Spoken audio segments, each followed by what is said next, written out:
Now, Billy Cunningham in Westchester Lakota School. Some parents reported problems on the first day. School bus cuts on Tuesday. About 6,000 kids could have ridden a bus to school, or now they're walking, getting riding or driving or whatever. A couple of concerned parents in Lakota are Julie Schaefer and John Wayne. I normally always take the woman first, but because his name is John Wayne, I'm going to Mr. Wayne first. John Wayne, I'm proud to say, welcome to the Bill Cunningham Show. Hey, Bill, thanks for having me. You may not know it, but 8 feet from me for the last 10 years has been a life-size cutout of John Wayne. I do know that. I sat right next to it just a few months ago. How about that? Now, John, talk about that. I need to get one of those. Well, I mean, I don't know how I got one. I got one years and years ago that I donated to the station, and it's right there. John Wayne with his Winchester and in his vest looks at me every day. That's a beautiful thing. Now, John, tell me what's going on in Lakota with these bus cuts. Well, Bill, I want to start. It's really a much bigger picture than that. The district faces a very significant financial challenge and has to make choices, has to make trade-offs. I think that's been pretty well documented. And if it's me and you're asking me to make a recommendation to the district, I'm going to ask them to take dollars out of their budget that's farthest away from the classroom, have least impact on the students' performance, student experience, and unfortunately that means transportation first. Now, for every dollar that we're taking out of the transportation budget right now, we're taking about $3 to $4 more out of the classroom. So the problem is, John, I had on yesterday a superintendent named Neil Lice at Claremont Northeastern, who has saved the school district millions and millions and millions of dollars by dumpster diving, by trading things, by picking up unwanted computers, unwanted chairs and cubicles, and done all that. Has Lakota, in your viewpoint, John Wayne, done all that it could do before it cut busing? Absolutely, Bill. We cut $13 million out of the budget last year. Yep. We're going to cut another $12.2 million out of the budget next year. These are the scale of the problem in Lakota. Yep. As you know, Lakota is the seventh largest district in the state of Ohio. Right. These are huge numbers.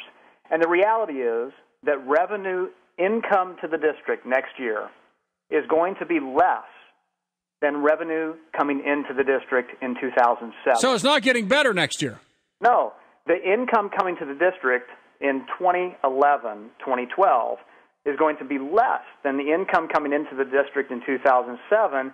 Meanwhile, 1,500 new kids have shown up, and we've had to provide buildings and teachers and buses. Gosh. Without $1 more additional income. And if that's the circumstance that we face, we simply must make reductions.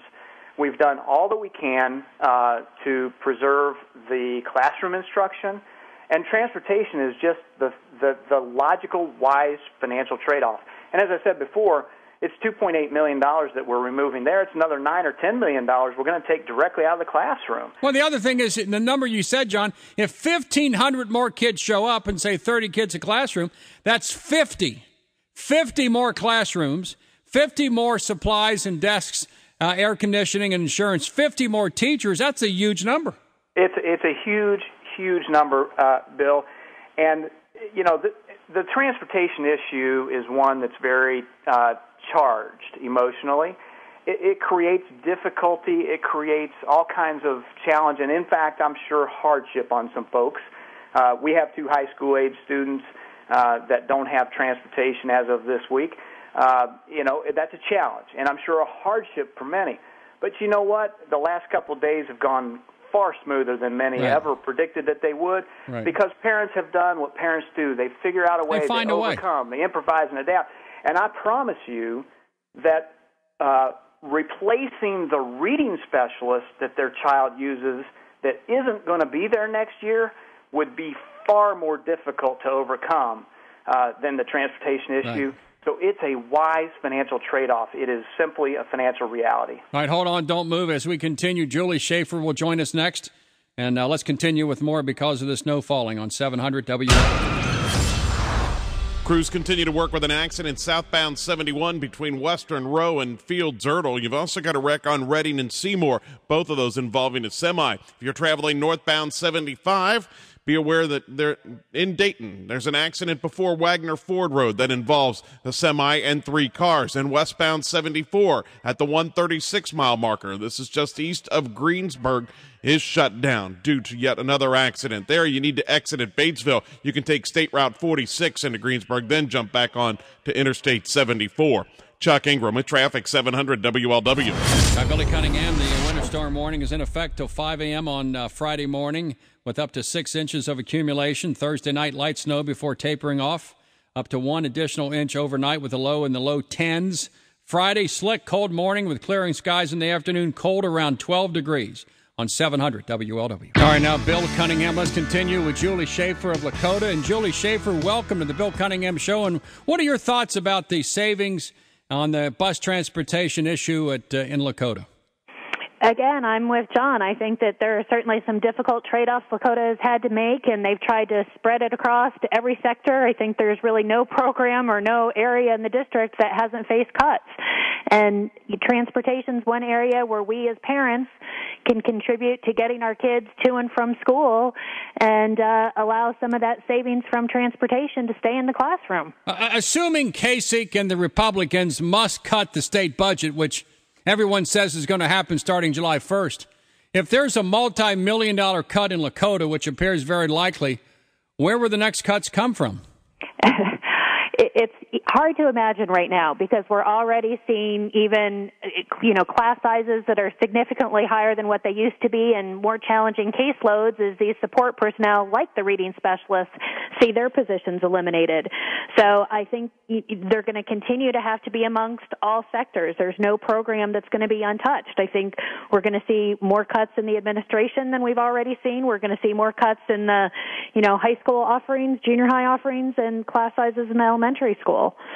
All right, hold on a minute. Let's continue now with the Duke, John Wayne. Do you see the levy actually passing, John, at some point? Because the solution to this is for citizens to tax themselves more directly.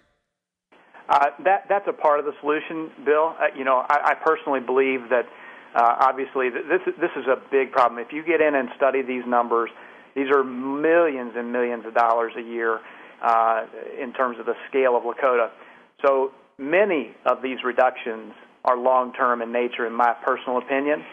So these reductions and further reductions are going to have to be part of the equation, and additional revenues are going to have to be a part of the equation. Julie Schaefer, does your political finger tell you that a levy is going to pass anytime soon in Lakota? I think it's certainly a very challenging political climate, but I think when people dig in and look at the numbers and look at the type of offering Lakota would have to have without additional revenue, I think you are seeing more people converting to say, okay, I'm really not a tax person. I don't like most every tax I pay. Right. But this is a tax where I'm not going to penalize this generation of students because I'm upset about big government in general and wasted taxes in other areas. Julie and John, I'm against taxes too. Everybody's against taxes, but the best taxes that are collected and spent are collected and spent locally, where you can actually see what's going on, because monies that go to Columbus and monies that go to Washington, D.C. are like gone. God knows what goes on there. But whether it's Lakota or Anderson or Deer Park or Independence, Kentucky, you can actually see the product in the school. And so those are the best taxes that somebody can cost themselves, especially when it deals with education of the next generation of Americans in that long red, white, and blue line. And we can't shortchange kids today because of budget problems not of their making.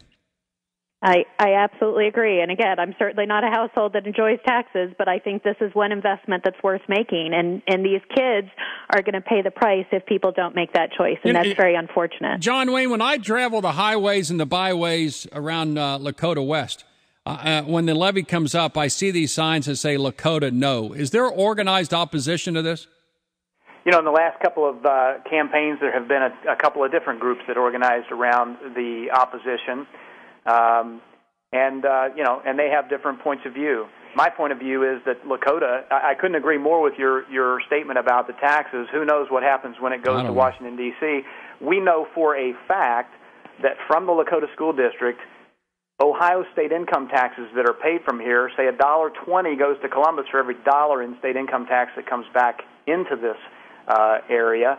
And so who knows what happens with that. And so these local dollars are controlled locally, spent locally. We have influence over how it's spent locally. And we know that Lakota is a high-performing district. Right.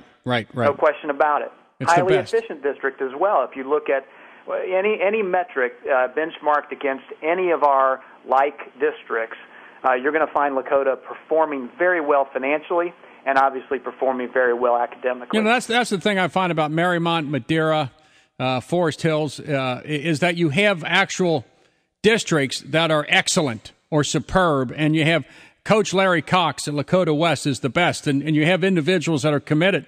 And so I am sure anybody can go into a $50 million budget and say, well, what about that money? What about this money? Every organization has 1%, 2%, 3% that might be cut arguably. But in essence, there is no school district in the sound of my voice that does a better job of educating kids than Lakota because of the objective standards, the sports teams, the kinds of kids that come out of those locations. You got to incentivize what's right, criticize what's wrong, and there's very, very little to criticize about Lakota. Well, ladies and gentlemen, we got to run. Bill? Yeah. Yep. Okay, Bill. Appreciate your time. You know, the scale of Lakota. You know, you said save a million here, or 1 or 2% or whatever. You save $3 million out of Lakota, we're not even close. Yeah, I mean, the scale here is huge. What's the total budget in Lakota? Just give me the overall number. The revenue projected for 2010, 2011 is $156 million. The budget expenditures this year is forecast to be about $168 million. These are big, big numbers. Wow. Well, both of you, good luck, and I'm glad there's committed people like you working on behalf of kids, and good luck and congratulations. God bless, Bill. God bless Thank America. you. Thank you. I'll just continue with more if a line becomes...